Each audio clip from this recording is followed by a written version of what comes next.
I'm going to get so much heat for this video, it's gonna be epic. Now, a few days ago, Blender 4.5 dropped with a lot of updates, and granted, some of them are cool and some of them are, in my opinion, pointless. Now, what I want to focus in this video is the updates concerning specifically hard surface modeling, because that's what I care about, right? So, let's dive in. We're gonna talk about 5 things: Vulcan, snap to cursor, Booleans, grid, and lights. So let's start with Vulcan. Now look, Vulcan is a decent update because it's introducing a new architecture for computing geometry, shaders, etc., and pushes all of that to the GPU, which is how it should be. So the basic idea is to push all the GPU heavy stuff to the GPU and let the CPU handle the rest, which should in theory improve the performance of the viewport, renders, working with shaders, textures, and all that heavy scenes basically, right? So the way you enable it, you go to edit preferences, you go to system, and you switch from the OpenGL, which is the old one, to Vulcan. So then you need to link your card and save prefs and reboot Blender, okay? It's important you reboot Blender, otherwise it will not work. Now, I'm not really hyped with this update because for me it does absolutely nothing. In fact, I was so surprised. I thought there's something wrong with me, or maybe I didn't do, I didn't set it up correctly. And I asked on Discord, like, guys, am I missing something? And a lot of people said, well, it doesn't really do much for us as well. In fact, in certain cases, it's slower. So it's not just me. So if you have a decent machine, then you're probably not going to notice any changes. If you have a slower machine, maybe you're gonna be happy. So I'm glad for you. But for me, it does absolutely nothing at the moment. However, to be very clear, the update itself is good because it introduces new architecture, and I know where they're going with this. They're gonna be building on top of it. That's great. This could also be beneficial for, plugging in AI tools in the near future, which I hope Blender is, that's the direction that Blender is going, because AI is gonna be massive very, very soon, if not now. Now, next update I want to talk about is snap to cursor, and that one is absolutely underwhelming, and I'm not impressed by this at all, and I'll show you why. So the basic idea here is that when you have a bevel or, slanted surface, whatever, right, let's say chamfer, so you have normals of this face facing this way, which is a different angle than this, right? And you wanted to move a cursor to that face, but you wanted the cursor to inherit the rotation of the face normals, right? So if I'm going to move the cursor right now to this face, well, I have machine tools installed, so it will not work. But if you move the cursor to the face here by default, it will not really, actually I can do this. I can move it here and click, you see, and the cursor will move to the face, but the orientation of the cursor stays the same, right? So now the new update, what it does, it allows the cursor to flip to the rotation of the normal. So watch, if I switch here from view to geometry, and again you have to have this cursor option enabled, and click, then the cursor will flip to the normals of the face. Now, why do I think this update is underwhelming? Is because it requires a lot of clicks again, and it's a very vanilla way of thinking in Blender, and I really hate that. So just like you, for example, have to switch between verts, edges, and faces pressing 1, 2, 3, it's so cumbersome and slow. Whereas, for example, using machine tools, which has been there for ages, all you do is simply use your mouse, right, and tab, and it's so quick, right? It's lightning quick. So watch what machine tools can do with this cursor alignment, right? It's so easy. Done. Any questions? I didn't think so. So now the way it works, right, is a pie menu based tool that allows you to by default align your cursor by pressing Shift S to the face. So if my cursor is aligned to the origin, right, all I need to do is select the face, right, and then Shift S and align to face. So if I was in a object view, right, all I need to do is, literally swoosh my mouse twice. Watch. I'm gonna swap it to faces and then align to my face. I'm done. And in Blender, you got 10 steps. Do you see what I mean? That's why I think it's underwhelming and disappointing, because it's still stuck in the era of, 7 million clicks, which is shocking, to be honest. But there you go. But if you want to do it that way, be my guest. Now, next one is going to be Booleans, and that one is actually, well, useful. Okay, it's useful. So, especially when you're working on very complex meshes. So watch this. And that's where actually Vulcan is helpful, okay? So, let's grab a sphere and let's subdivide it 4 times, and I'm going to apply it so the mesh is going to be really dense, okay? Cool. Now I'm going to add another sphere here, and I'm going to use it as a boolean, okay? So I'm going to simply boolean it with hard ups and box cutter. And now we're gonna talk about the, Booleans. So let's talk about solvers. So these are basics of Blender and, hard surface modeling. And by the way, if you want to learn more about basics and you want to really master the foundations and become confident in modeling in Blender, I really recommend our course, the Hard Surface Accelerator, which is phenomenal. And in just less than 2 weeks, 30 minutes a day, you're gonna be able to master hard surface modeling to a degree where you're gonna be confident sitting in front of Blender, grabbing a cube and actually doing something on your own, which is really, really important and a lot of fun. So grab the course, the link is in the video description. We have over 4,000 students and everyone loves it. So going back to our video, what's the buzz about, right? Well, the buzz is about the solver. And solver is something that you can see here. Now, solver is basically an algorithm in which the Boolean is performed in simple terms, okay? So you got the float, which used to be fast, and exact, and the new one, which is called manifold. So let me talk you through it, okay?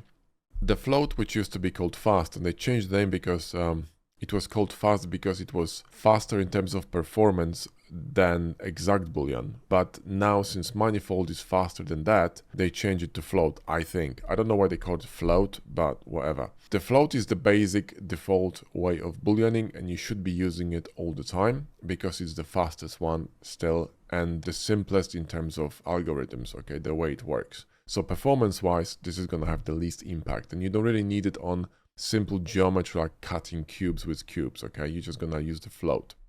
Now, exact used to be a very interesting Boolean that was introduced, I think, in 3.6 or something. I don't remember, but, not so far ago. And this one is really fantastic for cutting stuff that's coplanar. So you see here, this cube and this cube, they occupy the same space on the z-axis on the top and on the bottom. And if I'm gonna run, that's why you can see z fighting, right? And if I'm gonna run a Boolean here, you see nothing happens. But if I switch to exact, right, magic happens. That's because the algorithm is actually taking this into consideration and compute it correctly because it's an exact Boolean, right? So that's what you wanna use when you have this situation. Now, manifold is basically the same as exact, but it's a bit more accurate and faster. So if I'm going to switch here to, let me just show you first exact, okay? It's really slow and sluggish, you see that? If I move my sphere, it's very slow, right? But if I switch to manifold, right, it's gonna be much faster, okay? See that? So basically, the algorithm is delivering better performance on more complicated Booleans when they're still live, yeah? So when you move in the cutter, right? So that's where you want to use manifold. Now, the key here is that you need to use both of these, exact and manifold, with manifold watertight geometry, okay? So geometry has to be manifold and watertight, which is the same thing. Float can be used on anything, okay? It's not as fussy, but exact and manifold have to be both used on manifold geometry, okay? Right, cool. Now, next one is going to be Gritful, and this one is, I guess it's okay. It's not a great update. It's not a fantastic update. It's not a, life-changing update. It's okay. Now, Gritful existed in previous versions of Blender, and basically what you can do with it, right? If you have, for example, well, let's grab this one, missing geometry, right? And you wanted to fill this, and by the way, this surrounding geometry is quads, and you have even number of verts on each side of the edges, then you can use a feature called Gritfill, and it's going to fill that gap for you. So Control F and Gritfill, right? And you got other options in here. Now, that's great, but the problem is that if you have a large, and by the way, it's going to try to attempt to recover or follow the curvature that was defined by the edges from which it was calculated, okay? Now, it's not perfect, especially when you're going to, grab a large area like this, right? And I'm going to remove that. And I'm going to, run an edge here just to show you. And I'm going to run a grid fill, right? You can tell that, you see that even with a naked eye, it's just not really, see that? There's a wobble. So you will need still shrink wrap or normal transfer, unfortunately. However, what they've done, what's new, is that if you have a messed up topology here, like really messed up, right? And we got n-gons, schmengons, whatever the hell you want here. Let me just really mess it up properly, right? And I'm going to, maybe that's too big. Let me just make it, let me just grab a smaller piece here. It's gonna be easier to illustrate this. Let me just really mess it up and, you know, combine some of these right together and maybe do something like that. And if I wanted to fix this nonsense here, what I could do is I could select the all the you know geometry around this problematic area, and then make sure that the edges that surround it are adjacent to proper topology, you know, quad topology. And again, the number of verts on each of these opposite edges, right, is the same. Then I can use Gritful to actually fix topology, which is kind of cool. So Control F and Gritful, right? And it's going to fix the topology and gonna fix it in a way that's gonna follow the flow of the edges, which is really good, right? That's cool. But again, next step I'm seeing here is a bit better algorithm that's going to help you recover the curvature perfectly, right? On a larger area. This would be amazing if, you know, that could be done.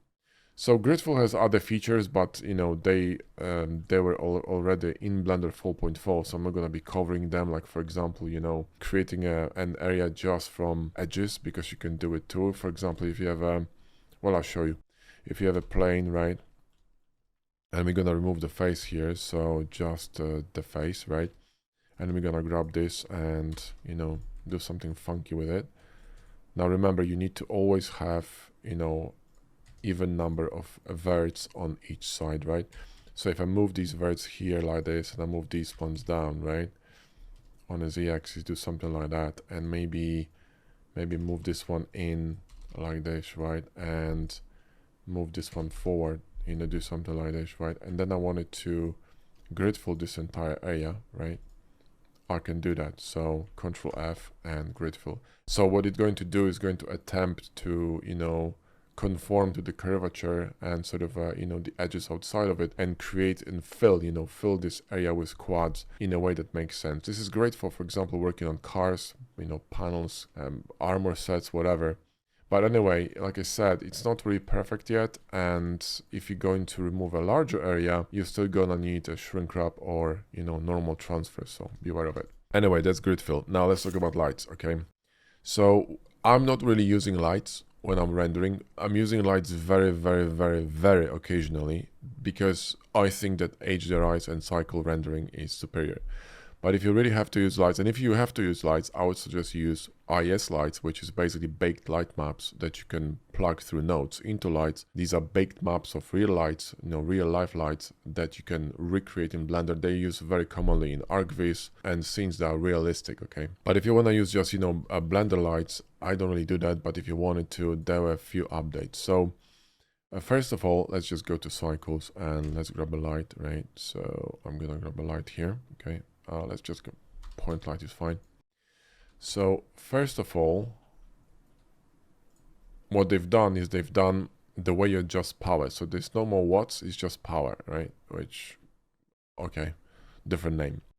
But this one is interesting, normalize. You can actually see that here. It will normalize the intensity of light regardless of its shape and size, which is kind of cool, right? So you get a bit more realistic lighting in short, okay? And then this one is really cool, which is Kelvins. I like that because you can very specifically, determine the temperature of your lights. And if you, for example, shooting something that requires precision, that you wanna dial in the temperature of each of the lights, you know, the way you want. Usually you want the same temperature, but you can be very specific with colors, which is really cool. Okay, and you know, light has temperature. Like for example, sunlight is like between I think 5.5 to 6.5. I don't remember. But you know, the higher you go, the colder you go, and the lower you go, the warmer you go. So candle is like 3.5 Kelvin, whatever. So you can be very specific with Kelvins, which is really cool, right? And another update, which is interesting, was update to the volumetric nodes. So if I'm going to, let's just bump this light to, I don't know, maybe something like 400, okay? And I'm going to grab a cube around this, okay? And we're going to go to material, a new matte, and then you go to volume, which is here, right? And you go to volume coefficients. This is the new node that replaces volume node, okay, volumetrics node. And this node has new settings here that will, you know, basically allow you to control the volumetrics. So let me just add a cam here to the scene and lock to view, and let's just, you know, go inside here side of this cube. There we go. Let's pump another cube in here. Okay, like that. I'm gonna add some mud to it. Okay, cool. And maybe we're going to lower the the power of the slide to like 200. There we go. And then grab this cube, the environment, right? And you can adjust the, the intensity of the volumetrics using this anisotropy slider, and also we can split the colors, etc. So it's kind of interesting what they've done here, right? It's sort of what it does, it puts all the controls for volumetrics in one node, this is actually a cool idea, I like it, it's decent. So there you go, that's all the 5 updates I want to talk about. There are other things like, for example, changes to geonodes, which allow you to use normal data to merge, more complex organic shapes, which I think is a cool idea and a cool tool, but I don't, use geonodes, so I don't really care. But for me, these 5 are the most important ones, in my opinion, and some of them are good. Like, for example, Vulcan is setting the new sort of, path for Blender, which is great. And I hope they kind of have the AI in mind when they were doing this. But others like Snap to Cruise are completely pointless and actually annoying, but there you go. And like I said, if you want to learn the useful stuff for Blender, you want to learn the basics and the foundations, you want to start actually, when you open a Blender, you want to be able to model something on your own, you want to have this power, then grab our course, the Hard Surface Accelerator, because in just 2 weeks, only 30 minutes a day, you're going to be able to achieve that goal. So click the link in the video description, grab the course and enjoy. I'll see you in the next one.